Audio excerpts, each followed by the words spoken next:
Alma e Agente tem o patrocínio Domplex.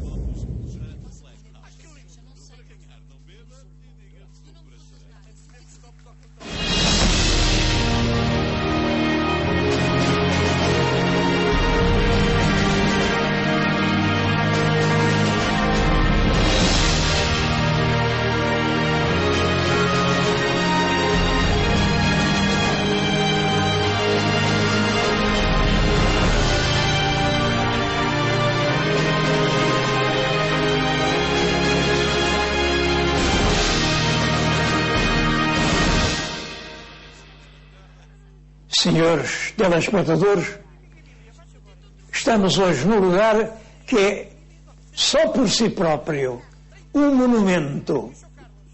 É a casa que o pintor José Malhoa, um dos grandes pintores portugueses de sempre, mandou fazer para residência e para ateliê, mandou fazer ao arquiteto Norte Júnior, também um arquiteto que teve muita nomeada no seu tempo. Essa casa, em 1905, valeu o Prémio Valmor. O Prémio Valmor, o que era?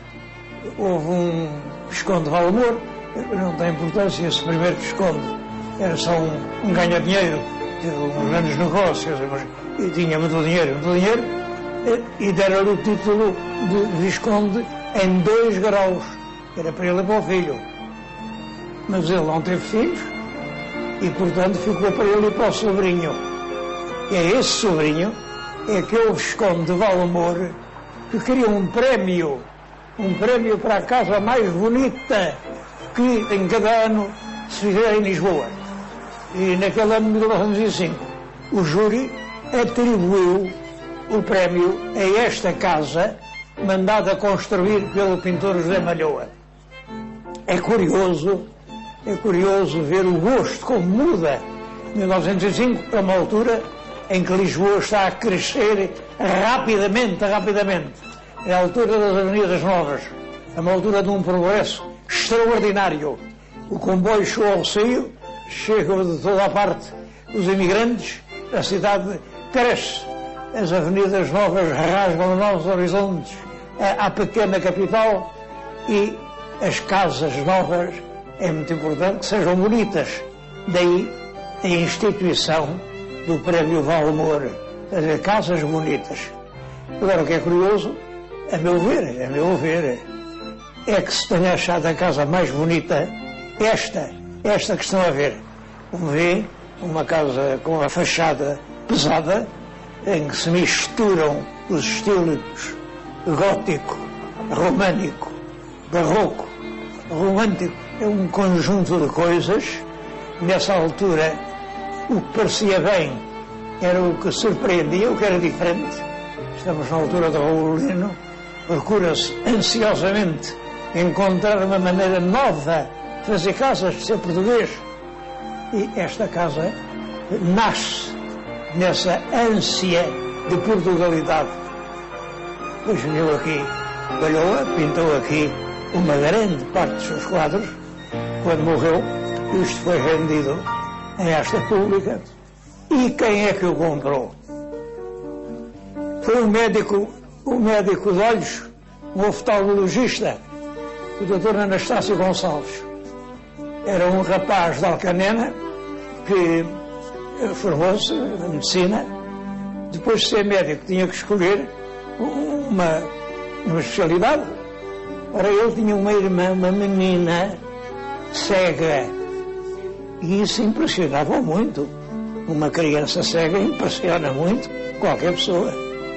E daí que ele escolheu o tratamento dos olhos. Era um oftalmologista notável. Estabeleceu-se, é uma altura de muito dinheiro, de muitos bancos. Estabelece, tem um consultório na Avenida da Liberdade com o professor Fernando da Fonseca. É um dos consultórios mais luxuosos, mais competentes e mais caros de Lisboa. E ele aí começa a fazer a sua fortuna. Ele gosta muito de coisas de arte, não especifica, ele tanto gosta de orivesaria como da cerâmica, como da porcelana, como da pintura, como da escultura. Gosta de tudo que é bonito. E compra com o dinheiro da sua vida, porque ele não casou, não teve filhos. Compra e investe tudo em objetos de arte. Mas ele tem um problema de consciência. Então, esta arte é só para mim. Então pintaram isto só para o meu recreio, o meu deleite, o meu prazer. Isso não pode ser. E inventa esta ideia da coleção res publica, coleção para todos. E realmente, no seu testamento, que é de 65, deixa toda a sua coleção, o seu palacete aqui na vida, a sua casa, os seus móveis, ao Estado para fazer uma casa-museu onde toda a gente possa vir admirar o que ele próprio admirou. Estão agora a ver ali o retrato dele, é expressivo aquele retrato, é de um grande escultor, do Eixo da Cheira. Só agora que é exposto, mas aquilo é uma obra-prima. Mas, bem, a fisionomia um pouco fechada de Anastácio Gonçalves.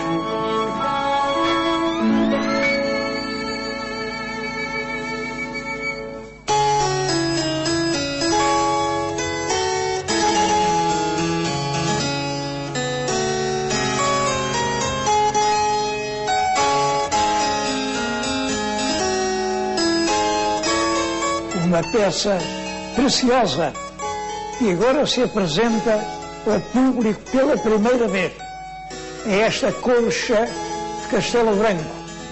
É uma colcha dos fins do século XVII, portanto de 1600 e muitos, é já os fins.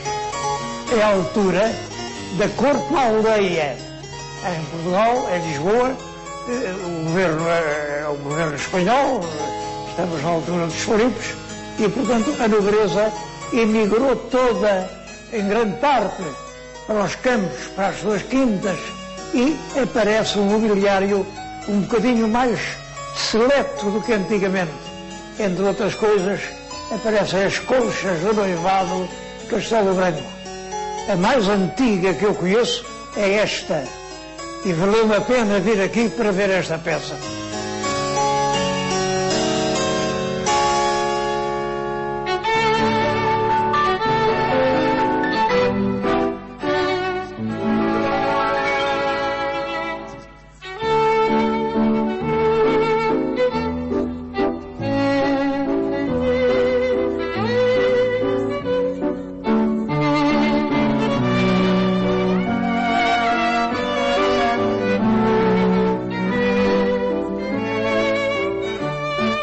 A presença de Malhoa e de Columbano envolvem toda esta casa. Eu estou agora aqui no escritório em que trabalhava o médico, era o seu escritório, mas há pouco tempo estava aqui, e que está decorado com um dos quadros mais curiosos de Columbano.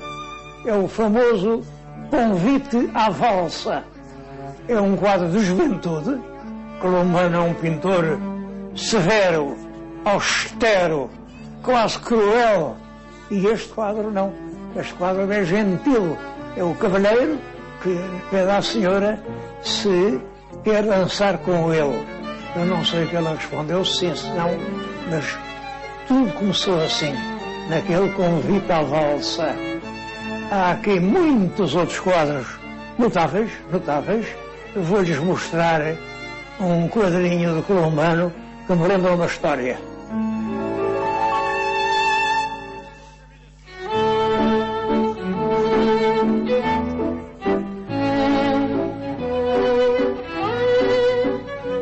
Um dos quadros mais interessantes de Columbano que eu vejo nesta casa é este retrato de criança. Columbano teria 30 anos quando fez este menino. É extraordinário o retrato, a expressão, é uma maravilha. Este quadro é das obras-primas do Columbano. E lembro-me uma história, eu conheci ainda pessoalmente O mestre colombano, já ele estava muito idoso, chamavam-lhe mestre colombano, era um homem assim, grave, conselheiro, austero, e ia inaugurar os salões da Cidade Nacional de Belas Artes, ali na Beata Salgueiro. E eu fui a uma dessas inaugurações, levado por um tio meu, eu tinha 9 anos, agora tenho 91, façam as contas. E estava lá um retrato meu, esse meu tio pintou.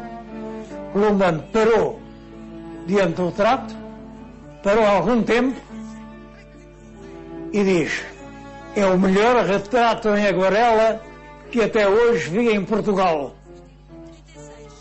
O meu tio, claro, ficou cheio de vaidade com aquilo, porque o elogio de Colombano era uma coisa importante, e disse: olha, mestre, o original está aqui. Eu ia com ele: não, quer ver, está aqui o menino. Mas o mestre Colombano não desviou os olhos para mim. Olhava para o quadro, enfeitiçado, para mim não olhou. E eu fiquei com um certo preconceito contra um pintor que gosta do retrato, mas não gosta do modelo. É uma criancice, eu sei que é uma criancice, mas recordo perfeitamente. Esse retrato está hoje na minha posse. Eu sou um pequeníssimo colecionador, e essa é das minhas obras-primas.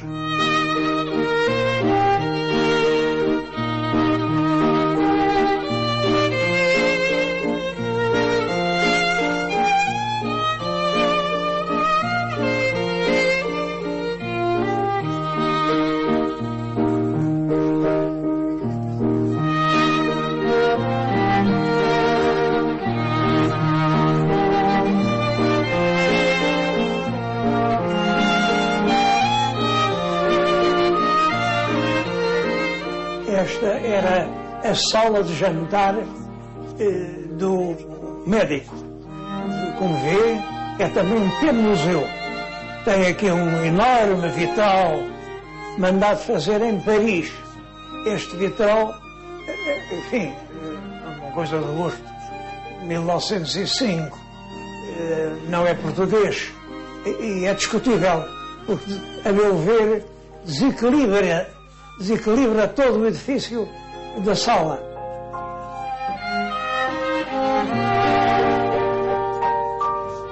Esta louça é porcelana da Companhia das Índias e merece uma referência. É porcelana, é do século XVIII. Nessa altura não havia porcelana em Portugal. Pratos haveria, mas o prato vem do latim palatum, quer dizer chato, e é chato em relação à málaga, porque antigamente não havia pratos, havia málagas, ou nem isso, havia uma grande matula ao meio com a carne e cada um servia-se e comia. Isto é o estilo do século XIV, XV, XVI. Depois começa-se a usar o garfo, e então o garfo e a faca para comer a carne. Mas tudo isso é relativamente moderno. A porcelana que havia em Portugal era a que vinha nas naus da Índia. E era muita. Cada navio que vinha da Índia trazia milhares de peças. Portanto, as pessoas queriam comer sem ser em grosseira louça de barro, comiam em companhia das Índias. Deu-se até um facto curioso.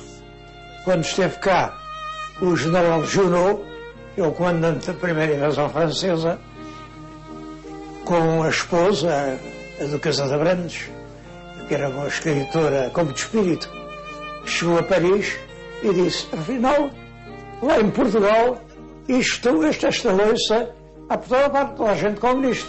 E aqui em Paris é caríssima. Que pena não ter sabido isso a tempo, porque vinha de lá carregada de Companhia das Índias. Assim não levou nada. Bom, esta louça ainda hoje é corrente nos nossos antiquários e naturalmente é caríssima. Aliás, hoje temos a nossa Vista Alegre. A Vista Alegre, o alvará que a cria de João VI de 1824, a produção industrial de louça de grande qualidade, uns anos depois, 1882 ou 83, e a nossa Vista Alegre, com um caolino de grande qualidade e com também um talento manual excepcional, consegue ser uma das loiças europeias de maior prestígio.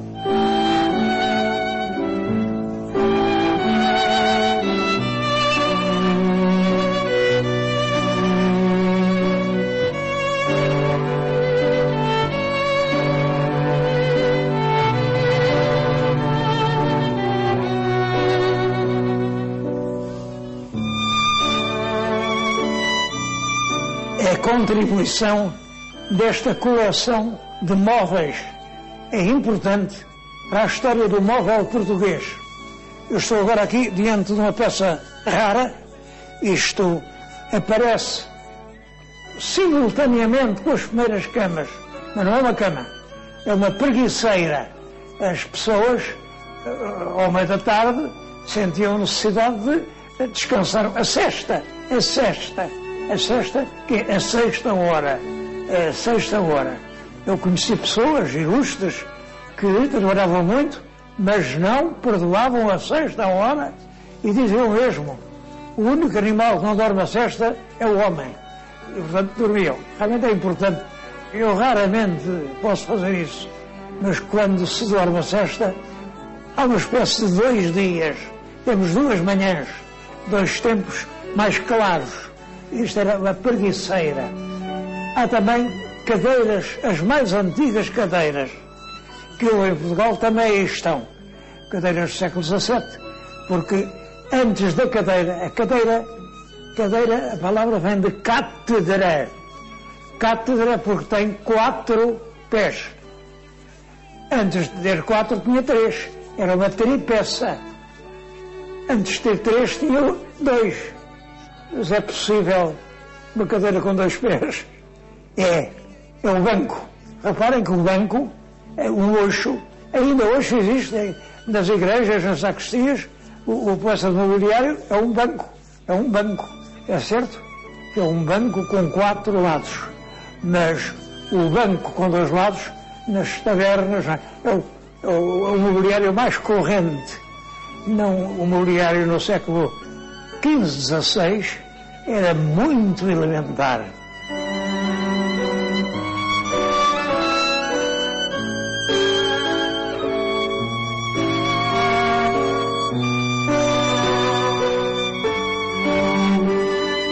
Há aqui muitas outras coisas, como coleção de pintura.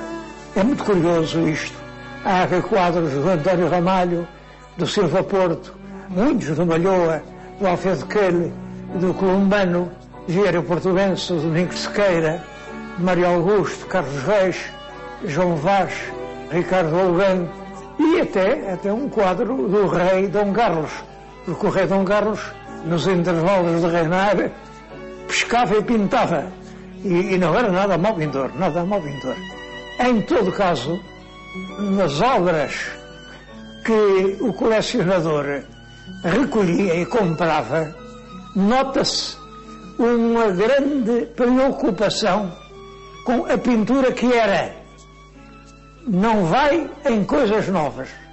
A pintura depois dele, depois ele morrer, ele morre em 65, e nessa altura já não se usa esta pintura naturalista com a preocupação de fazer as coisas rigorosamente iguais ao que são. Não, já há uma tentativa de inventar o que o pintor gostaria que fosse. É uma pintura mais ideológica. Pintam-se ideias, não se pintam coisas. É claro que isto trouxe consigo uma enorme margem de risco. Hoje há muitos cabotinos que não são pintores, não são coisa nenhuma, mas dizem que aquilo é que é pintura. Em todo caso, também há grandes pintores que por esse caminho se conseguiram afirmar. Anastácio Gonçalves não transigia com inovações.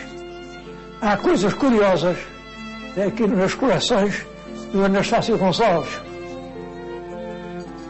Ele adorava a cerâmica, a louça. Há aqui milhares de peças preciosíssimas de louça.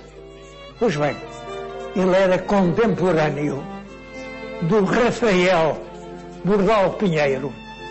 Era amigo do columbano Bordal Pinheiro, que era irmão, e não há aqui uma só peça do Rafael Bordal Pinheiro. Cerâmica, decorativa, figurativa de Rafael é uma das coisas importantes do século XIX. Rafael conseguiu pôr a arte ao serviço do povo. São peças que ele faz em grandes quantidades, em série, e em qualquer casa rural ali da Extremadura a gente pode encontrar um boneco do Rafael. Muitas vezes bonecos até muito irónicos e enfim, atrevidos. Mas Rafael levou a arte ao íntimo do povo. O nosso colecionador não gostava de Rafael. O nosso colecionador tinha um gosto muito específico, já muito seguro.